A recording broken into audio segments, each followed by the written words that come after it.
Thank you, Dominique, and good afternoon, everybody. I'm Jerry Bartholomew, a professor in microbiology and the organizer of the OSU Art Sci Group.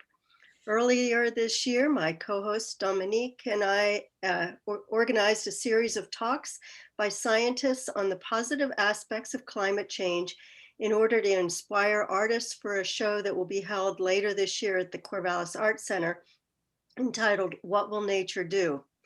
This term's series of talks is co-sponsored by the Art Sci Group, the Corvallis Arts Center, and the Department of Biological and Ecological Engineering, and it's by scientists who are also artists and artists who are also scientists in their own right, with the goal of exploring how their science might inform their art and how their art might inform science and how these two can be integrated.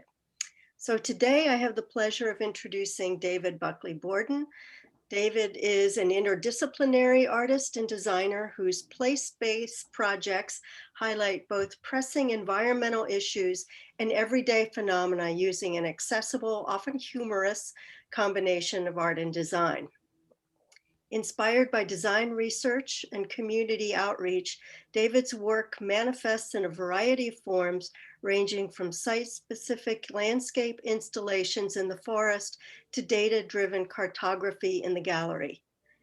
David was a 2016-17 Charles Bullard Fellow at the Harvard Forest, where he answered the question, how can art and design foster cultural cohesion around environmental issues and help inform ecology-minded decision-making? And I think he'll be talking quite a bit about that today. David continues to collaborate with Harvard researchers to champion a cultural ecology supported by interdisciplinary science communication. The reason he's here with us today is that he's currently a visiting professor within the Landscape Architecture Department at the University of Oregon. And in addition to teaching studio and environmental communication coursework through the lens of his practice over the next 2 years, David is spearheading a new design ecology initiative between the department and the H.J. Andrews Experimental Forest. So David, with that, thank you, Jerry. I appreciate it. I'm going to attempt the share. It's lovely to see so many students in the room. So let me try this. The students know how I always fumble this. Oh, I'm disabled. There we go.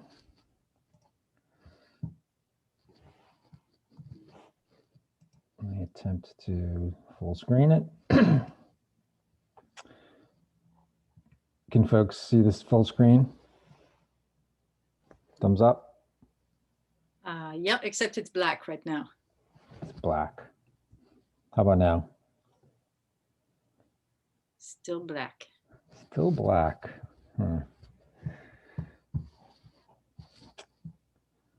Let me, yep, what do you, now we can see the color now, for sure.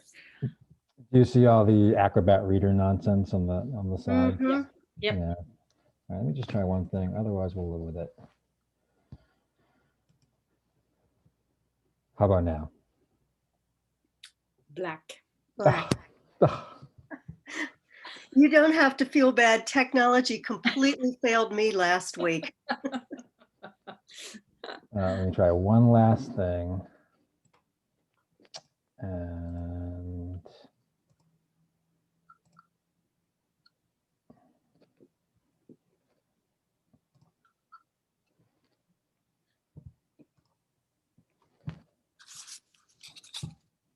appreciate the patience. Mm-hmm.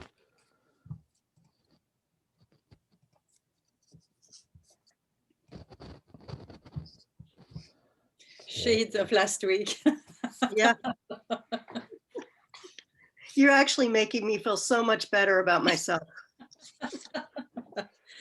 Okay. Okay, how about now? Yes, perfect. Okay, I knew I'd have it.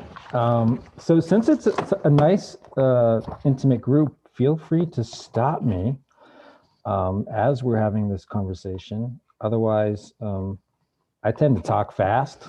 I'm from the East Coast. I tend to ramble a little bit when I get excited, and I find this work exciting. So you've been forewarned. So thanks for all the campus groups and the Art Center Corvallis for kind of putting this together. It's so nice to kind of discover it or be invited from Dominique and connecting with the folks at H.J. Andrews through the lab group. So super appreciate the opportunity to share and to kind of kick around some ideas with like-minded individuals. So I always start this particular talk with really talking about why and kind of how we're doing it. It's something we're going to get into today in terms of the process, but all my work tends to be linked with a common thread, and that is this question of how we can use a combination of art and design to really build environmental stewardship awareness and capacity for stewardship. And it goes throughout the work in terms of my kind of printmaking, my cartography work, my landscape installations, my work with scientists, conservation groups, other educators, and of course, other artists. And I want to show you a couple examples of that today.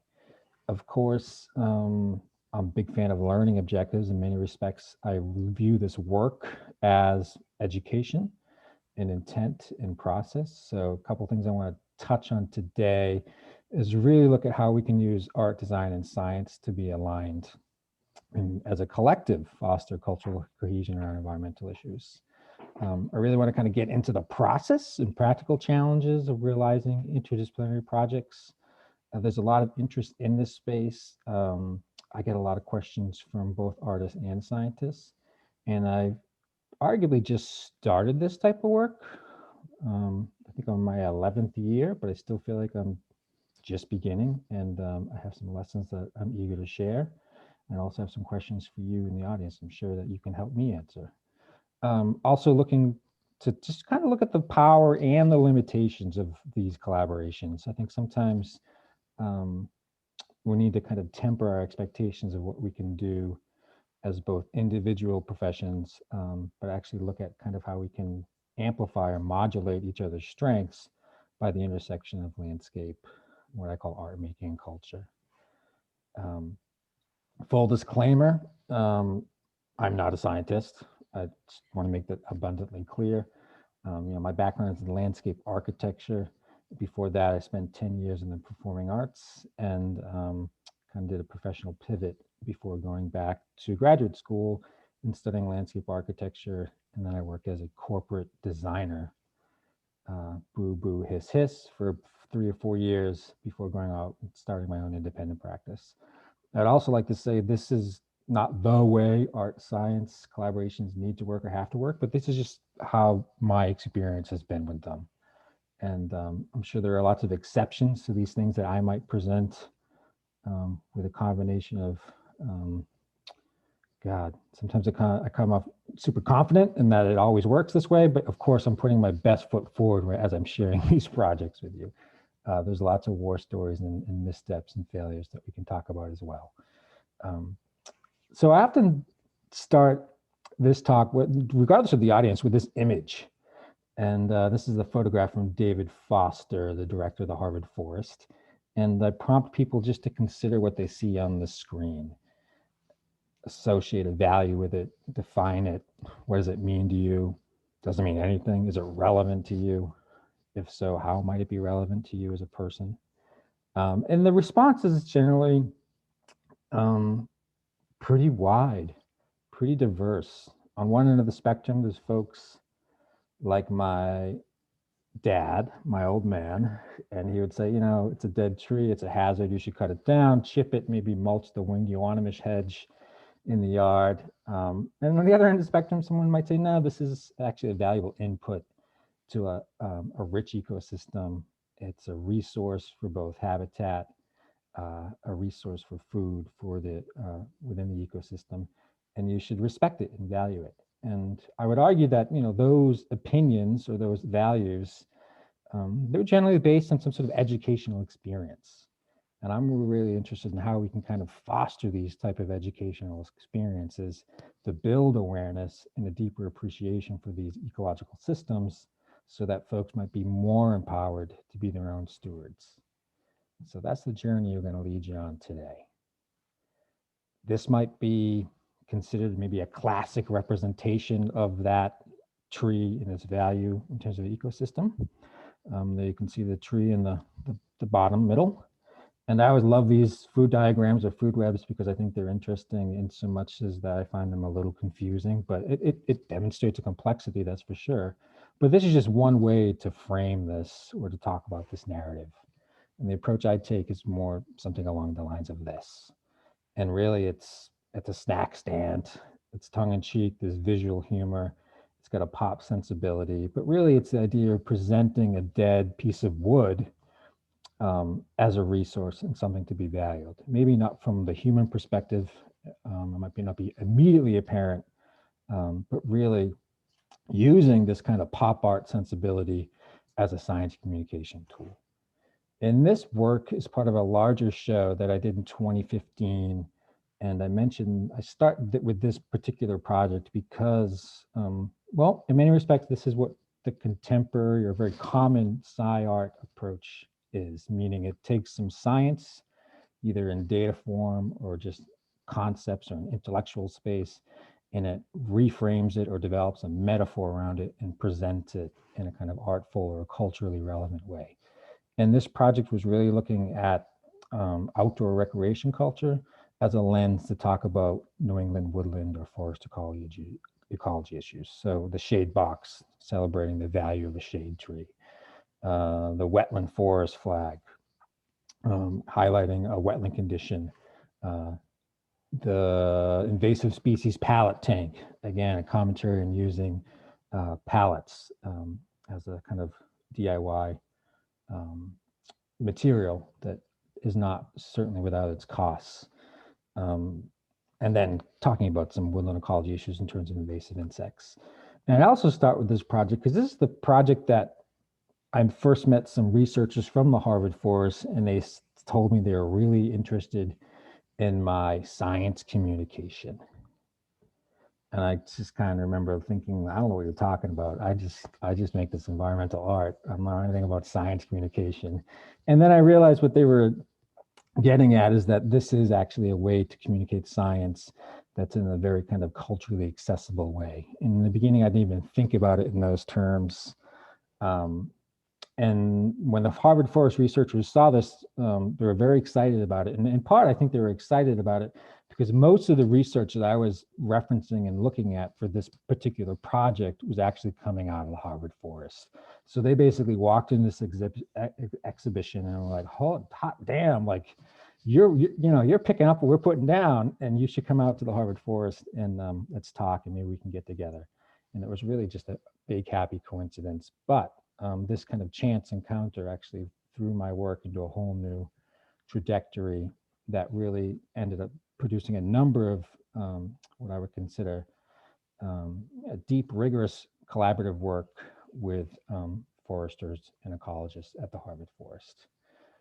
So just a quick show of hands, how many have been to the Harvard Forest? How many want to go? Everyone should raise their hand because this place is the coolest research forest outside of the H.J. Andrews. And it's just a brilliant place. And we've done a number, I've done a number of collaborations there where I've brought in outside artists as well as designers, and then worked with a range of scientists, some of them on very small, discrete, quick projects, some of them really intensive, long-term, multi-year projects. And I'm going to share a couple of those now. So before I started at the Harvard Forest, I often thought of my project or thought of my work in this kind of really basic generalized party diagram. And that, art was the tip of the spear, if you will, the cultural edge. It was informed by design thinking and essentially was built off a foundation of scientific knowledge. And in time, this practice model has been blown apart about 15 times over in many respects with the help and the insight that I've gained from working with scientists in the field and in the gallery. So the Harvard Forest is about 4,000 acres, I think, if my memory serves me right. It's a big site. It's world-renowned. Folks fly in from all over the world to use this. It's one of these LTER sites, so long-term ecological research sites. And its value is that it's there and it will remain there in perpetuity as much as anything can, as an asset or a resource for research. Um, and it's a fabulous place in terms of its, I guess, cultural complexity.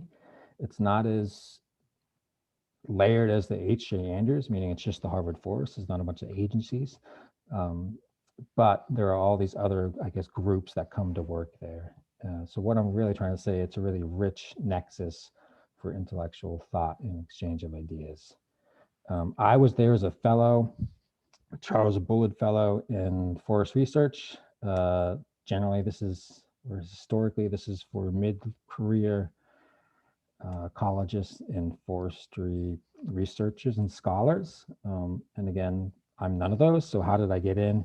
And really, I got into this program because I presented some projects as science communication around community building and education. So just to be super clear, when I say science communication, I'm really referring to the public communication presenting science related to non-experts, not the peer-to-peer science communication. The Harvard Forest does a pretty awesome job when it comes to the peer-to-peer communication, meaning in terms of publications, posters, conferences. They're great. They're tops. They do an okay job. Well, up to this point, they thought they could improve their engagement with the general public. And they do have some initiatives. They have a K-12 program, which they do outreach and engagement. And then they, of course, service a lot of college groups. But one thing they do have that's really awesome are these 1930s dioramas. Is anybody familiar with these? They're fantastic. There's about 30 of them. They basically track the, I guess, the development, the change throughout New England, and have a lot of the diagrams are also focused on woodland forestry practices. And you know, these dioramas were developed in the 30s. So of course, the last diorama presents a landscape from 1930. And one of the questions is always, well, where's the diorama of today? Or better yet, what's the diorama of tomorrow? And one of the first things I did as I started working with these folks is I took on that question, and I just used Photoshop to reimagine what the diorama of today or tomorrow might look like. And again, they're all different kind of landscape futures or scenarios. And of course, no one knows what the diorama of tomorrow will look like because it's always a day away. But the interesting question that came up while I was developing these in response to this this prompt was, you know, how can we use art and design to figure out how we can steer ourselves collectively to a preferred future, to a preferred diorama? And really, that was the kind of self-charge that I went to the Harvard Forest with. And this work was really the first time I ever worked directly with researchers. So in the past, I just take the information and I reimagine it. This one, there were multiple conversations, there were back and forths. It was still relatively light, but it was working with the Landscape Futures Lab. And these folks are really charged with reimagining what the future of New England forests look based on a lot of inputs. So it's a computational modeling based lab. Really interesting stuff, really fascinating, really complex. And some of the work I did with them maybe was outside the lines of quote unquote an artist collaboration. So I developed modeling props for them. So they use these to help explain the 3D modeling approach to lay folks. I developed illustrations based on some of their publications. And these were just one way, a lot of these, meaning I developed this and they'd say cool or not cool. I wouldn't say anything at all. And I would just produce them and really in response to their research. But the Harvard Forest, the fellowship really had 3 or 4 projects. And I think they're interesting in that they're all different in terms of how much the scientists that I worked with invested in each project. You know, these collaborations can exist on a scale or a spectrum And sometimes you'd never meet the scientists and you just find the research and you produce something. And to me, that's usually interesting, but it's kind of superficial in that you don't understand. You sometimes you miss out on a deep understanding of the research. And on the other end of the spectrum, you have a collaboration where you're kind of working a co-labor collaboration with the researchers. And that type of collaboration I find the most inspiring and frankly, the most productive if you're talking about a science communication agenda. So when I first got there, one of the things I just offered folks was, do you need any help representing your work in the field? And it really was a ploy or an approach to build community with these folks. I'm sure if I said, can I have 2 or 3 hours of your time next week, they'd kind of look at me. But if I said, can I help you with something? People came to the table and I just hit the ground running and really just started developing design concepts to help promote or brand their individual research initiatives. And some of them went nowhere. For example, this one. I mean, it's just a piece of paper. Some of them were actually built, such as this sign for the Lyford plot. Some of them were in response to very specific needs, like we have some dangerous conditions that people should be aware of. Some of them were in response to critique. So, you know, I developed the Widowmaker, and Audrey, one of the female forestry folks, you know, called me out. And I said, you're right. You know, danger is not, does not privilege one sex over the other. So we did a Widowmaker sign as well. And then some of the projects were developed just in response to their general interests and concerns. And this tick checkpoint, at some point, I jumped the rails from just making signs and they start morphing into little installations. And this was meant to be a direct action piece. They were always bugging me about checking for ticks. And I was like, I get it. You know, I'm from New England. I get the ticks. And they're like, can you make us a sign? I was like, y'all don't need a sign. You need like a checkpoint. And next week I presented this to them. And of course they were tickled. But through that process, we actually started to collaboratively produce a kind of identity, a creative direction or an art direction for the larger kind of bigger, more ambitious projects. Some of these early studies, and essentially that's all they were just, I was just riffing on stuff. So I remember I was all proud of myself about reimagining the heat shield. As some of you know, these are kind of used to protect instruments from just solar gain.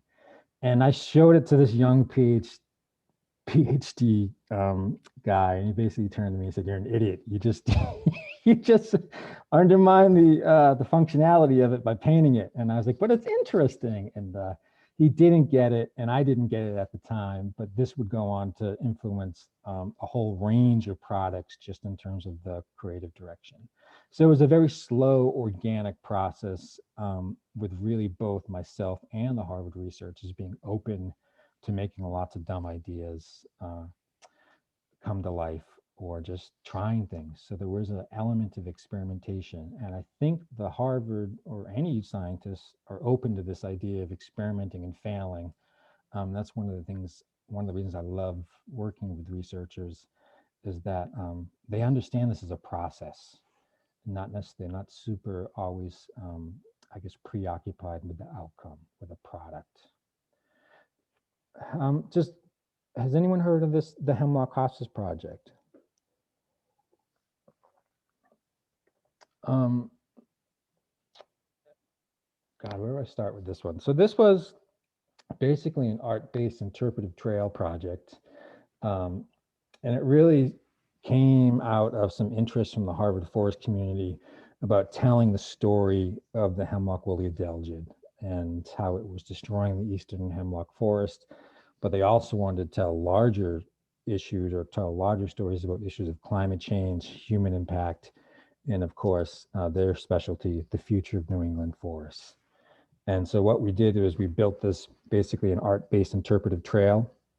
It was collaborative in intent, process, and outcome. And essentially it was a series of sequenced installations that told a story unfolded as you kind of walk the trail. It was sensitive or low impact or site specific by design, given that the Harvard research is an active research forest. Um, it was temporary, just a single year, which I think is notable, especially in respect to the idea that the Harvard forest did not want to do this at first. And really, it was just we needed to build some trust and some understanding of what the constraints would be. And I kind of responded accordingly. And then probably most importantly, as a science communication initiative, it was supported with a year-long outreach campaign. And this was the real value of this project. And we'll kind of show you a couple of examples of that. So the hemlock woolly adelgid, invasive insect, imported on contaminated nursery stock in the 50s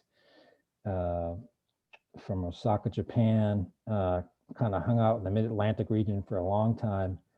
And then as climate change raised temperatures, the insect traveled north because historically the insect was kind of beat back south due to cold snaps. And eventually it reached the Harvard forest, and the Harvard forest, probably that whole ecosystem within 5 to 10 years, in terms of the hemlock forest, will be functionally extinct. So there was a kind of an urgency to do this project. And the project was quite simple. It was, you know, in all practical terms, it was an out and back 18 station point interpretive trail. It had many of the things that you would associate with a interpretive trail, wayfinding, signs to the bathrooms. You know, there was really just basic practical concerns, but also told the story of the arrival of the insect, its spread, and its impact. It talked about climate change issues and the role that that kind of combined with the insect has had a devastating impact or assault on these particular woods. And it really started talking about issues in terms relative to the futures of this landscape. And I think most importantly, it tried to frame it all in a larger context, a global context in terms of the sixth extinction. But most of all, what we were actually designing or creating collaboratively essentially was a learning experience. It was designed to be a human experience. In many respects, the art was just ribbons and bows, if I could be so coarse. And the real star of the exhibition was you were walking throughout a dying ecosystem, and you really can't compete with it. So the practice diagram at the time, when I entered the collaborations, and about halfway through, I realized, oh, maybe it's more like this. There's all these other layers to these projects that I think get a little shrifted. In particular, community. Community is plays a huge role, I feel like, in the public arts. And I think in many respects, this is a public art project. I like the idea of communities because there's no one community, but there's all layers of allied groups. Sometimes they're in conflict and friction, but generally they all have a unifying interest. And that's where I started with this project, was just really exploring the community of the Harvard forest, in particular, the material culture that I found there. And again, this is certainly a direct result of my training as a landscape architect. And the Harvard forest is a delightfully, almost saccharine, deliciously, but sickeningly, is that a word? It's not. It's gorgeous. It's almost like too gorgeous and too quaint. Stone walls, sugar shacks, old country clubs turned into cow pastures. It's fantastic. And one of the layers to the material culture of this working landscape is that they have sawmills, they practice forestry, they heat all the barns and most of the facilities with a fancy German biofuel furnace. And they use the wood for capital improvement projects on site. So they do have an active it is an active working landscape in terms of forestry as well as field research. And this is the kind of weird wired woods component.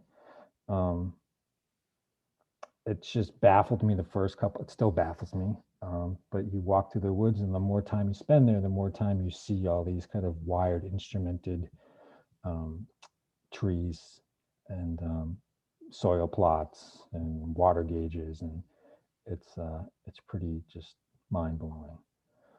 But I took a particular fascination in what they call eco trash or eco debris, and this is really just a fancy word for decommissioned field equipment. Some of it has been retrieved and is put into various resource piles around the campus.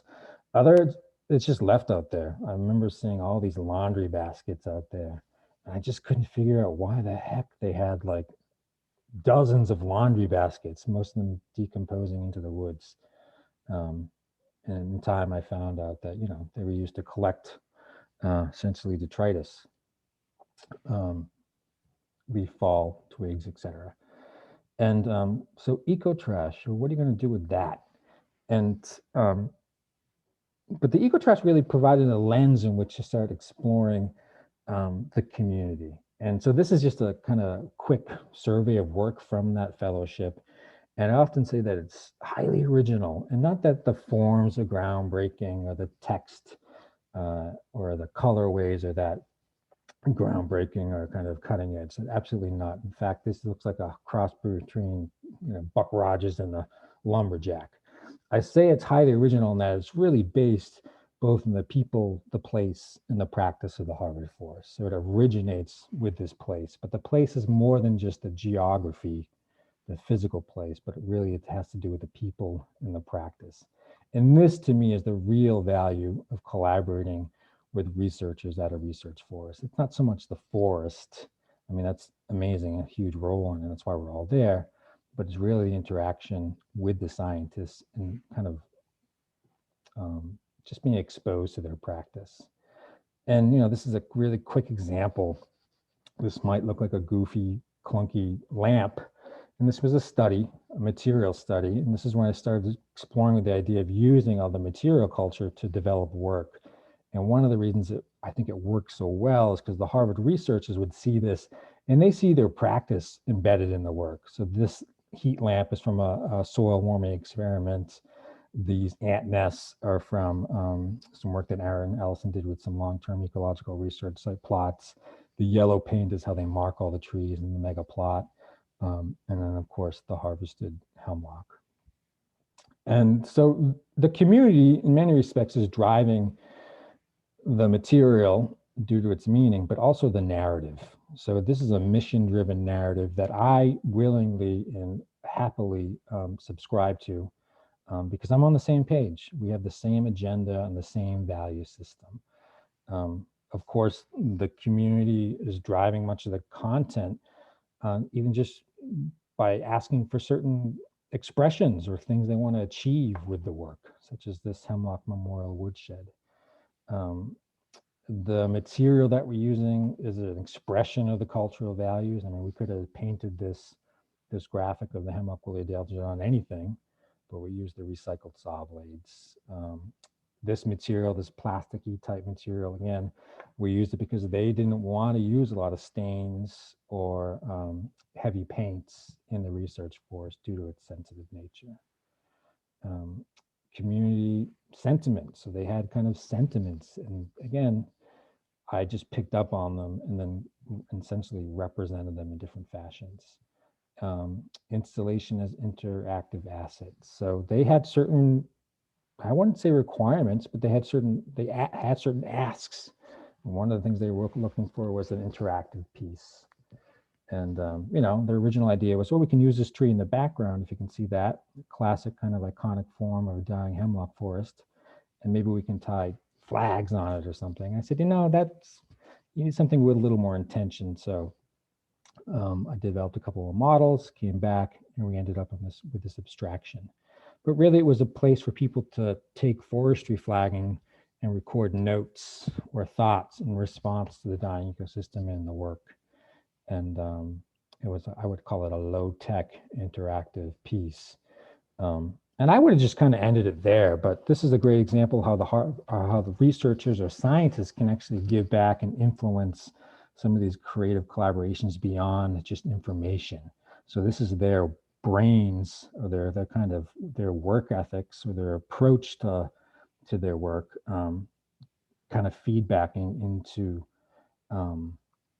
this particular piece. So they collected all the ribbons quarterly and they'd enter them and they'd kind of develop a series of these word clouds as a way to kind of measure in a very crude way, but take a temperature, if you will, on the response to the work.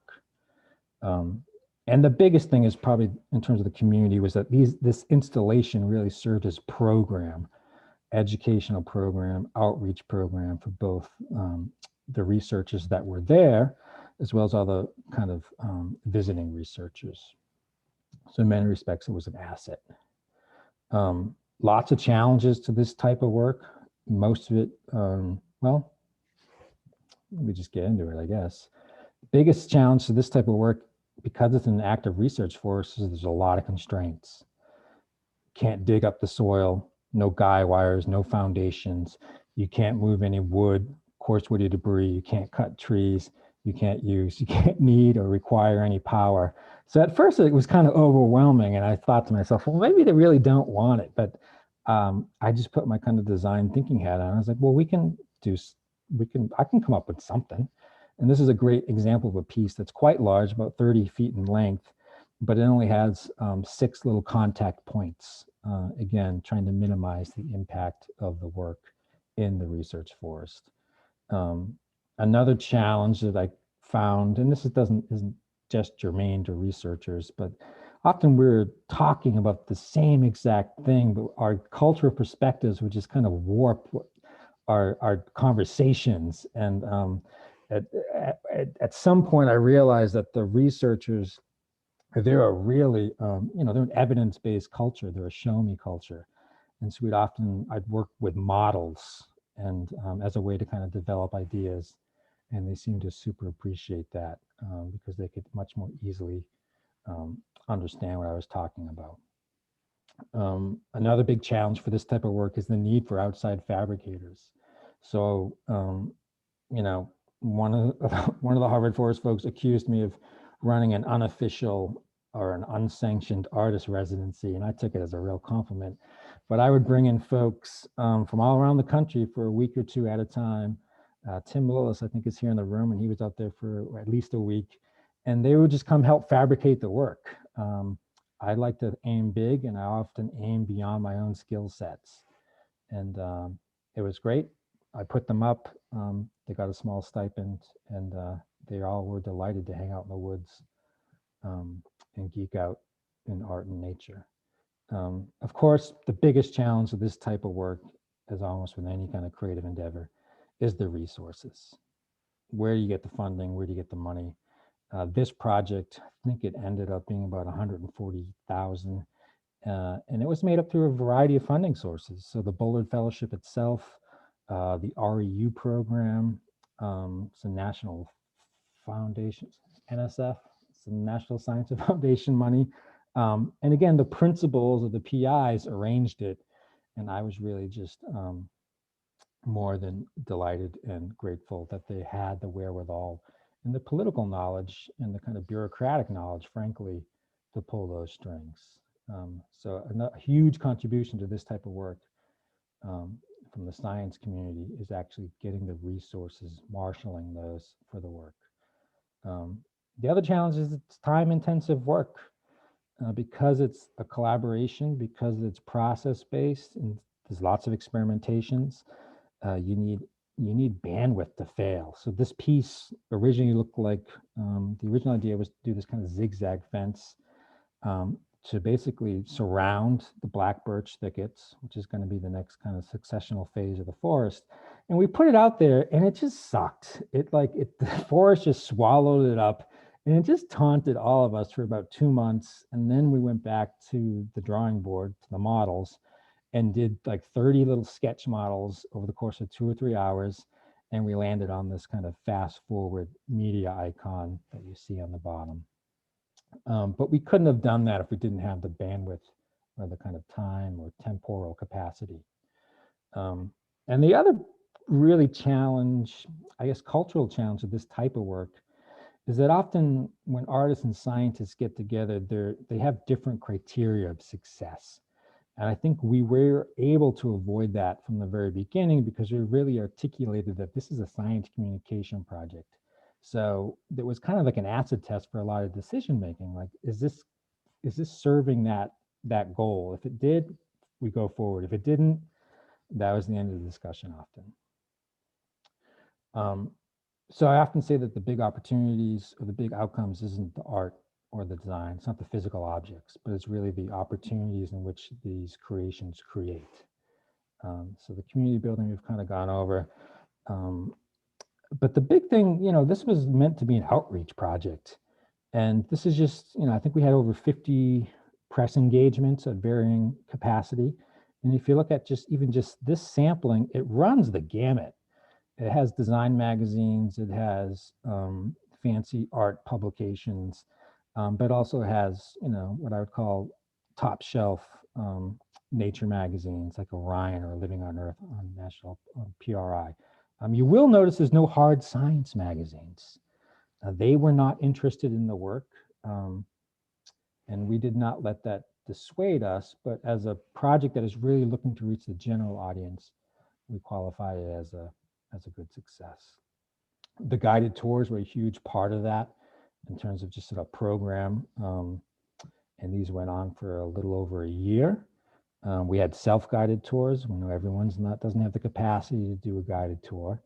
So you could get a map at the Fisher Museum and do the tour yourself.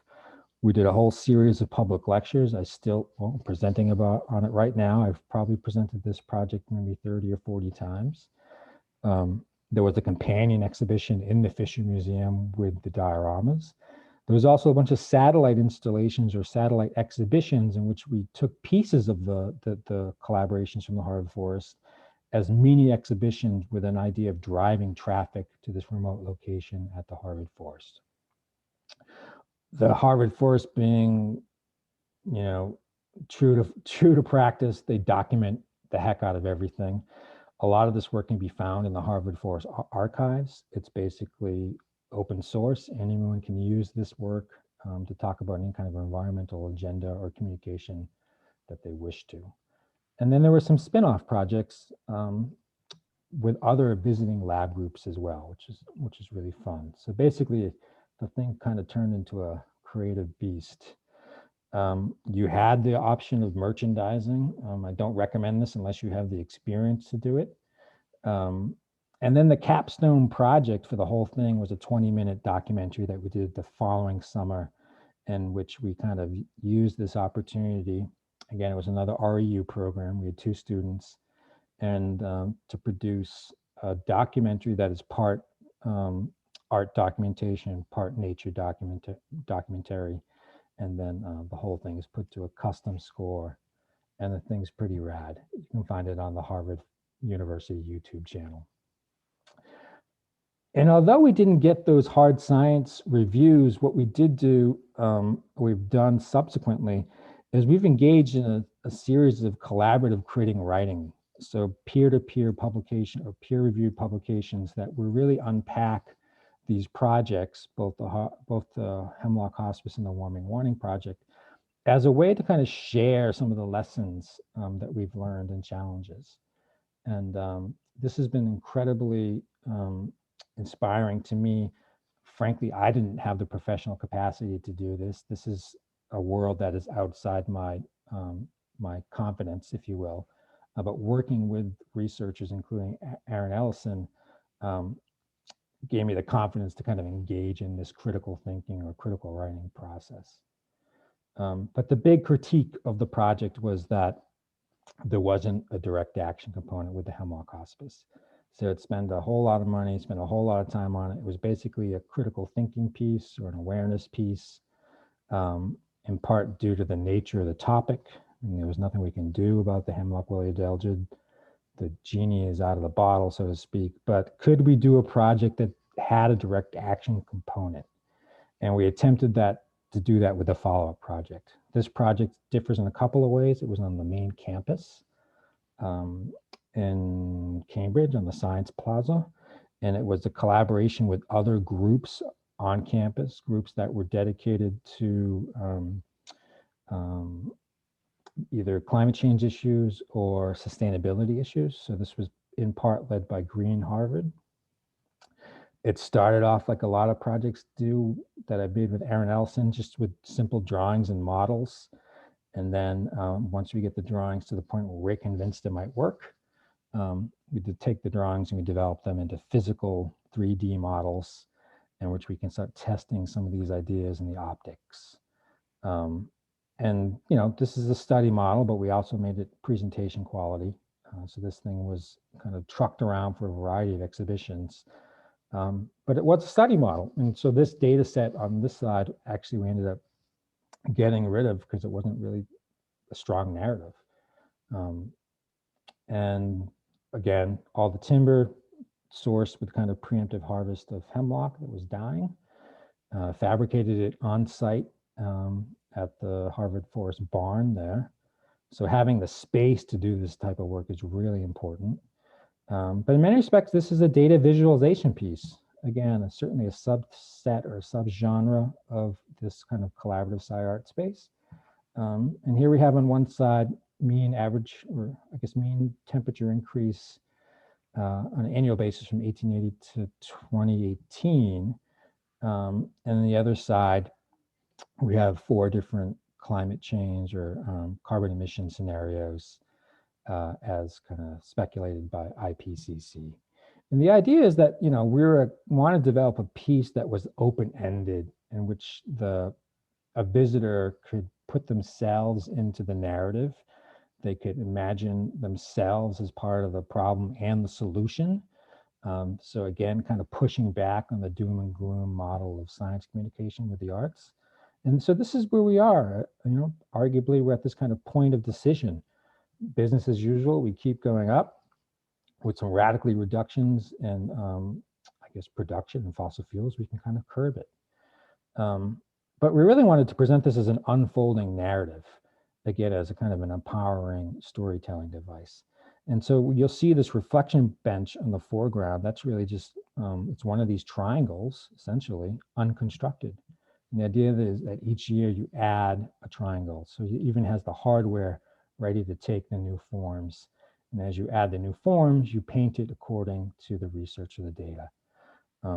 But it also had to work as an optical piece of art. It had to be visually interesting. And the thing was actually a delightful piece of optical candy. It was in full sunlight, and the shadow play and the moire patterns were pretty fantastic.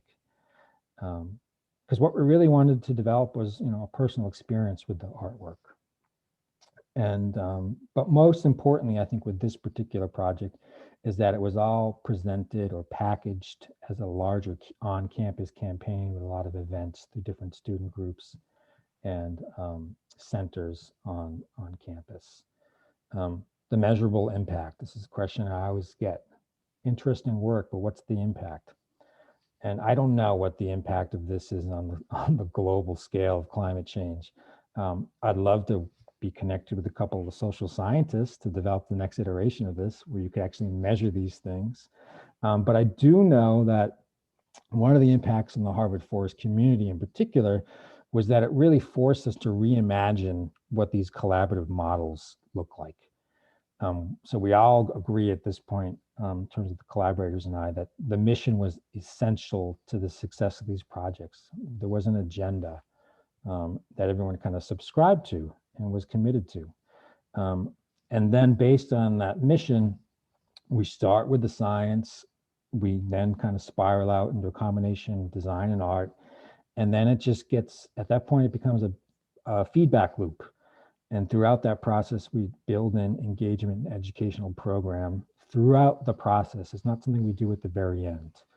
And this really makes for a robust project, because really when we do these engagement projects, we get feedback on the work and how to improve it. But these might describe the elements, but the kind of process, it's kind of like this. There's a lot of collective doubt. There's a lot of experimentation, lots of failure, a couple little wins, a lot of grinding. And as my uncle Jimmy might say, there's a lot of bullshit hassle, meaning it's work. There's a degree of grinding out these projects because they are ambitious, because the time frame and the resources are intensive. But through this process, you can get work like this on the right. So in terms of the process, really it's about starting with these shared interests. It's about setting goals and roles early on. It's really about exploring, testing, experiment, and continually improving. So this is really just an iterative design practice. And in time, the projects get more ambitious as they build off one another, as the confidence and trust is built, but also as the kind of understanding of what it takes to collaboratively produce successful science communication work. Um, it takes it takes time, and there's not a script to it. And that's why I call it the generative maelstrom of collaboration. It is messy, but stuff comes flying out in time if you stick with it. And this is kind of where I am right now. The H.C. Andrews is from this very beginning, this initial collaboration. And I just basically arrived, and I can't even say I cracked the book. I'm about to crack the book. The whole thing has been slightly derailed because of the wildfires and, of course, our friend, Mr. COVID.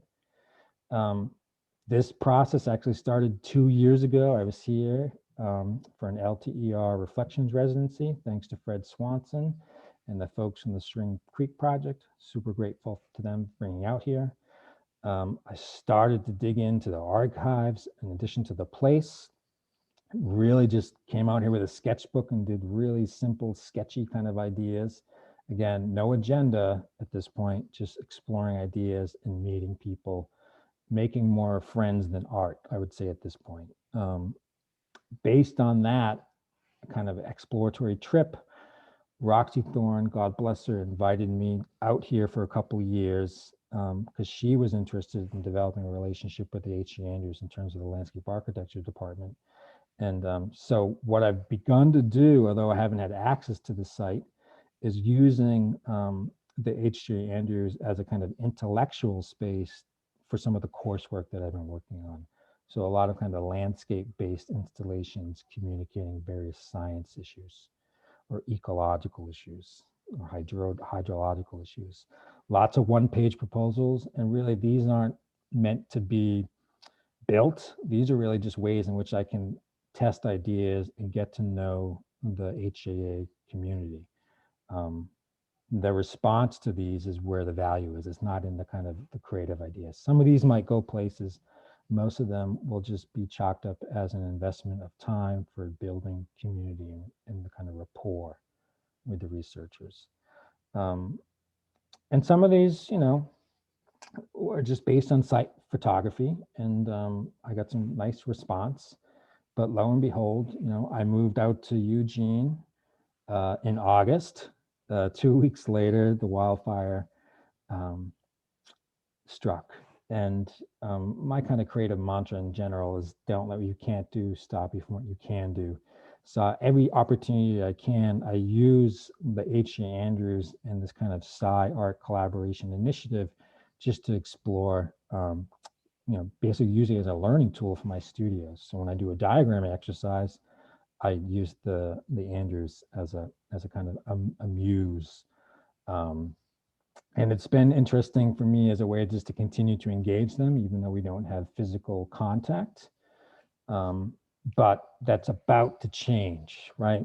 And so this summer, again, we're going to be working with the Andrews, Michael Geffel, professor here at the University of Oregon, and I are going to be teaching the Overlook Field School. And the Andrews is part of that kind of curriculum. Also, I'm excited to report the Fuller Center has pledged 20 grand as a seed funding to develop a robust project with the H.J. Andrews community. We've just started looking at the site, and kind of it's interesting that the forest fires actually have created some opportunities. So the disturbed site, there is potentially a silver lining in terms of a spatial or physical opportunity that did not exist there before the fires. But the work in general is really just an appeal for people to get engaged on these issues. The work with H.G. Andrews, this presentation, basically most everything I've done the last 2 years is just to get people talking and really with an eye towards some direct action to take control of some of these issues the best we can. With that in mind, I certainly welcome people to reach out. I'm new to town, so to speak. Again, the H.G. Andrews collaboration is in a very fledgling state. If there are opportunities to plug into your community, I'd be delighted to talk to you about that, and would love to find some overlapping interests. So with that, I'd like to thank y'all for organizing the talk, and I'm going to have a long sip of water, and I'm happy to answer questions, take comments, soft critiques, scathing reviews, demurs, and the like. Thank you so much, David. This is great. Thank you. My husband works at the H.G. Andrews, and so I've been through and through, and it's really exciting to see that you'll be working there. We've had the talk with Leah and my husband actually talking about river colors and things like that. So this will be really cool to see what you come up with. Yeah, no, it's exciting. Unfortunately, it was derailed, but I'm not dissuaded. But it's been great to even just kind of slow cook ideas. Sometimes it's these disasters can be a bit of a blessing in that, in many respects, it's giving me a little more mental space to kind of wrestle with some of the concepts and get to know people over Zoom. I mean, if the fires didn't happen, there's a very good chance we would not be talking right now. Or we wouldn't, and I would be in Corvallis, and I love Corvallis, so that'd be nice. Yeah, and with the drought that we're experiencing this year, there might be another fire this summer too. So it's like, it's good to talk about the vulnerability of the forest and what to expect in the future. I think a lot of people did not realize until last year that Oregon was also ready to be really exposed to extreme climate change impacts. So it's good to raise more awareness of that. So I was looking at the chat, and there doesn't seem to be too many questions. Cynthia, who didn't, she can say it. If you want, Cynthia, why don't you? So David, thank you so much. This has been fantastic. And I love the graphics because I for one appreciate infographics, but yours tying in the design elements just makes them all much more compelling, I think, as well as gets you wanting to know more. But the one that you showed, the image of the thumb drive was very compelling, and it made me laugh, and yet was up too short for me to do a screenshot. So can you explain a little bit more about the elements of that? Yeah, the Dendro data stick, I call that. So I was hanging out with Neil Peterson, who runs the dendrochronology, or the tree ring lab, and he was just talking about trees as a physical manifestation of information. In particular, you know, talking about the tree rings, not just in terms of years, but there's a whole host of information within those once you get them under the microscope. And so I just said, you know, the Dendro data stick, that's a riot. And so that particular piece, if you looked at it closely, and I can send you the image, on the top, we actually had if you look at it, it's kind of like a curved face. And that's actually a cookie from Hemlock Hill at the Arboretum that we cut down. So this piece was actually installed in the wood. So that thing plugged into a stump. So that, I don't know, the piece was probably 30 something inches long. And it really was about positioning the data as a narrative point. In that when we lose these forests, we lose all the data that's embedded in the wood. So it's just another form of loss in terms of the ecological services of these trees. But yeah, it was a fun piece. It was totally tongue in cheek. And of course, the dendrochronologist, I've actually made several of these over the years. And they like to get them as gifts for their graduating PhD folks and visiting professors. So There it's you great. Little cottage industry. Yeah, thanks. That explanation was wonderful. But most people wouldn't get that information unless they heard the story. How much of the story do you tell with your pieces? With the Hemlock Hospice Trail, there was an interpretive guide, and I'm happy to distribute that. And essentially, it was a paragraph that kind of vaguely unpacked the piece. So we left room, and there's a reason we did a lot of abstract art, in that we didn't want to be super didactic, but because, you know, the interesting thing about these stories is that they're multi-layered. So one of the things we pushed back on this particular project was a kind of the traditional master narrative that is associated with a lot of interpretive trails. So you go to the trail and it's like all about mining, or it's all about timber. Do you know what I mean? So we basically wanted to include multiple perspectives on this issue. And in order to do that, we had to provide the map.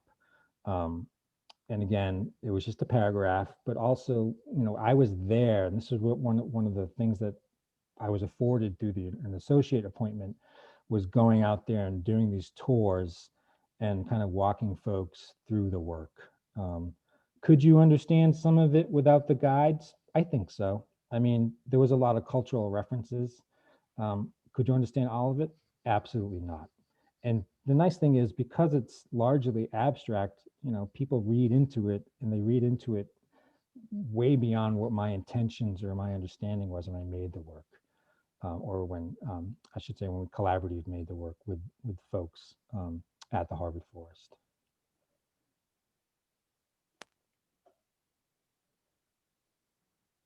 Hey, David, I have a question. Tim,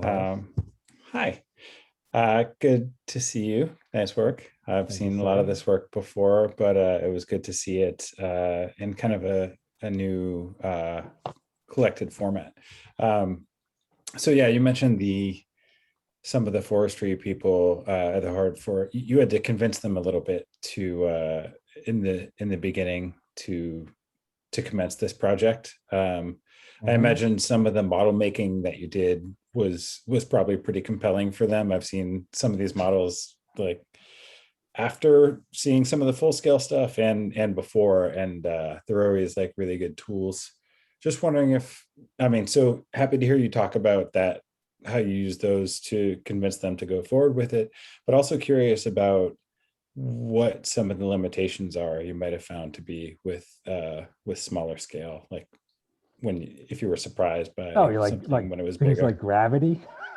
Yeah, Physics, for instance. Yeah, so the models, I mean, when I say I needed to convince them, it's not that, it was more just about building trust and capacity for doing these collaborative works. So this was a new model in terms of science communication for the Harvard Forest.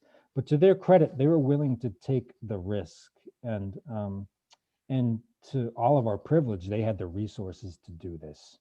So, but the models and a lot of drawings, both technical and conceptual, we generally just slowly warmed up to the idea.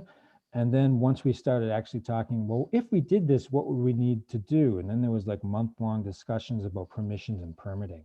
So I would need to pull permits just like as if I was doing a research installation. So there was that kind of, what's the word? I guess bureaucratic landscape that had to be negotiated. But the models definitely, and the drawings, opened up some of those conversations in terms of them just understanding what the heck I was talking about. Because if I said to you, I want to make an abstract dead tree, I mean, imagine that, right? Everyone's imagining something different. And but the model just helped kind of ground it. And but yeah, it took me a minute to figure it out. But once I realized, I kind of was like, of course they love the models. Like, you know, I always call scientists like evidence-based thinkers. Of course they want to see it. Show me the proof. Seems obvious now, but I had to learn that. Kind of a callback to the dioramas too. I didn't think about that before. Yeah, the dioramas. Love the dioramas. So are they going to make one for the future? One of yours? Have they picked one? There's no room. So basically, Oh, they would need to get rid of one, or just because how the room is set up, or yeah. they I need to know. put one in a different room. And I don't have the skill sets to make those dioramas. Those dioramas are like from an era and a craft that will never be reproduced again. I don't think they're just so fine. Yeah, yeah. Um, So in your the triangle that you the structure that you put on campus in Cambridge, did you have like a video camera to see how many people were actually walking through, or how people were interacting with it, just to get a feedback? I spent a lot of time on site, and a lot of the program was actually based right in front of the piece or around the piece. So I had a lot of interesting interactions. The campus people said that 10,000 people a day go through that because essentially it's a little pedestrian knuckle. So it's a thoroughfare for bicycles and connecting the old campus with the research part of the campus. I don't have particulars, but no, I wish I didn't have the foresight to set up a wildlife cam. Yeah, it's really cool. Yeah, the first time I saw the photo, I didn't realize you had the graph on the side with the actual data. That's pretty cool. It was cool, and the coolest thing is you're in this intellectual space where I'm arguably one of the dumbest people in the room, and I was just sitting there one day painting it with a colleague, and this retired, God, what was he? Maybe a physicist. He looked at the graph and he said, "Do you know what that bump is in the data right there?" Yeah. And I was like, "Got me." He's like, "That's World War II." Yep. And that was just a massive output, right, in terms of production and Yep. consumption. But it gave me hope. I was like, if we can do a massive mobilization to bring up that hump, why can't we do a massive mobilization to bring the hump down and keep Yeah. it down? Well, COVID did that really nicely. Yeah, I think it might take a couple of years to convince folks. But yeah, it's So possible for sure. in your first or in your mock-up version of the triangle sculpture, you said you used a different graph Yeah, so and then rejected that. we rejected it. So we developed it. The initial pass of this project was for a competition. It was for a design competition. So it's interesting to do this type of work where you bring the scientists in on a creative, I guess, space that is geared towards, there's like an established track. And so we only had 2 weeks to make the concept. And, with design competitions, you never finish it, you just run out of time. And we didn't know what the second data set would be. So we put, if I remember right, we put average winter temperature. At first, conceptually, we were like, oh, we're going to see a spike and it's going to be a clear trend. But it wasn't. It was like, and it just wasn't a convincing story. And then we also realized we need something that's a little more open-ended in terms of the narrative in order people to kind of engage in it and see it as an open-ended story that they can participate in. And the IPCC released that chart like 2 weeks before we needed to make that final call.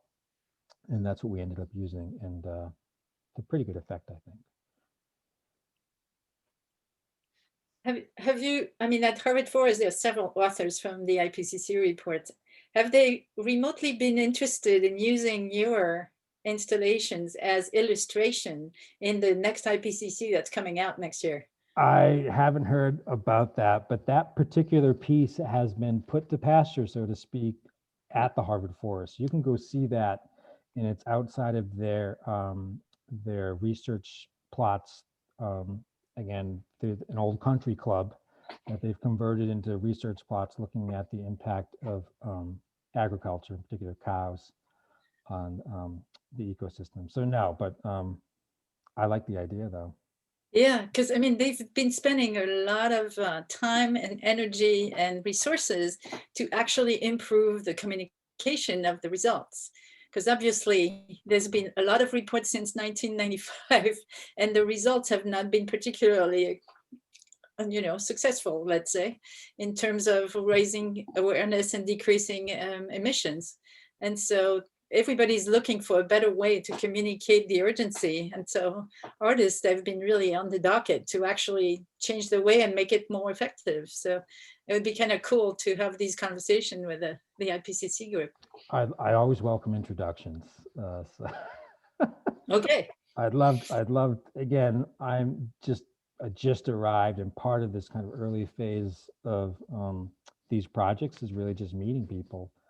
So if anyone on the call has folks in mind that they think I should meet, I would love to just be introduced to them. Yeah, there's several lead authors of IPCC chapters here on campus, and I'm sure your vote, there's at least a couple. So yeah, that'd be cool. Very cool. So I think I'm 15 minutes over. I realize Right. I went a little long with the talk. This was great. But How much longer are you going to be in Oregon? Well, if I behave myself, I'll be at the University of Oregon for at least 2 years, Okay. maybe a third year, just based on the visiting professor limitations. Okay. And then after that, who knows? I might be working with you side by side at OSU. I mean, I have Great. no idea. I'm There's open. there's actually, Cynthia, there's nice space in front of the art center in Corvallis. We could get a really cool installation in front of the center. Oh, yeah. Oh, yeah. Have you seen the art center, David? No, I haven't. I have not yet. You have to come to Corvallis and check it out. I Right. will, and I'm going to call Cynthia for a personal tour. Yeah. We did a project that included the H.J. Andrews a few years back, and Dr. Mark Harmon. Yeah, Of Mark course. Harmon took 3 or 4 tours of artists down to visit the forest. And one of the pieces that we wanted to install in the park was a redwood fence made out of a redwood tree, and the city would not allow it because what if somebody fell on the spiky fence and hurt themselves? So Yeah. we would have to just install it in the stealth of night, whatever. I love that idea. Thank you so much. I'm gonna run. Thank but you I all. appreciate it, and I'm happy to give a tour. I'm going to follow up with you, Cynthia, for sure. Okay, thank you. Thank you. And Be we'll well. have you come up when the art sci meetings actually occur in person. That would be great. I'd Yeah. love to connect in person. Yeah. Yeah. Absolutely. And someday there'll be an HAA days where everybody is in person at the H.J. Andrews with different scientists that explain all the research that is being done there. So if not this year, next year for sure. And you'll enjoy that, meeting love everybody that. there. I Yeah. would love that. Okay. Well, great. Again, super appreciate the opportunity. And I guess I'll see you around campus, as they say. Yes, definitely. Looking forward to meeting you in person. Thank you, Dominique. Thank you, Jerry. Super Thank you, appreciate Jeff. it. Bye-bye. Bye. Be well. You too. Stay safe.